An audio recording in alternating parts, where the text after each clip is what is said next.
நம்ம தமிழ் சினிமாவோட ஒரு மாபெரும் பாடகரை பத்தி தான் இந்த வீடியோல பார்க்க போறோம். இவர் பாத்தீங்கன்னா 15க்கும் மேற்பட்ட விருதுகளை வாங்கி இருக்கிறாரு.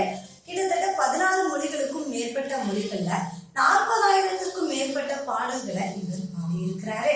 சோ இவர் தமிழ், தெலுங்கு, மலையாளம், கன்னடம் போன்ற அனைத்து மொழிகள்லயுமே பாடியிருக்கிறாரு. இந்த பாடகருடைய பேர் என்ன அப்படின்றத நீங்க கெஸ் பண்ணிருப்பீங்க. அவர் வேற யாரும் இல்ல, எஸ்.பி. பாலசுப்ரமணியம் அவர்கள் தான். இவர் நம்ம தமிழ் திரையுலகிற்கு கொடுத்த டாப் 5 பக்தி பாடல்களை பத்தி இந்த தொகுப்புல பார்க்கலாம். இவர் எல்லாத்துக்கும் தலைவனான சிவனை பத்தியும் ரொம்பவே சூப்பரா பாடியிருக்கிறாரு. சோ அந்த பாடல்கள் இதோ. சிவமயமாக தெரிகிறதே, சிந்தையில் சிவயோகம் வருகிறதே.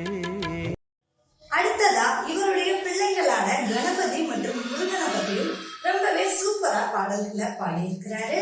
6 படை வீடு கொண்ட ஐயா எம்மை ஆதரிக்க வேண்டும். ஓம் கணபதி ஓம் ஓம் கணபதி ஓம் ஓம் கணபதி ஓம் ஓம் கணபதி. அடுத்ததா பாத்தீங்கன்னா இவர்களுடைய தாய் மாமனான பெருமாளை பத்தியும் சிறப்பாவே பாடல்களை பாடியிருக்கிறாரு. வெங்கடேசா நமோ திருமலேசா. என்னதான் இவர் நிறைய பாடல்களை பாடியிருந்தாலும் இவர் பாடின சிறப்பான பக்தி பாடல்கள்னு நான் இந்த 2 பாடல்கள்ல தாங்க சொல்லுவேன். 9 கோளும் ஒன்றாய் காண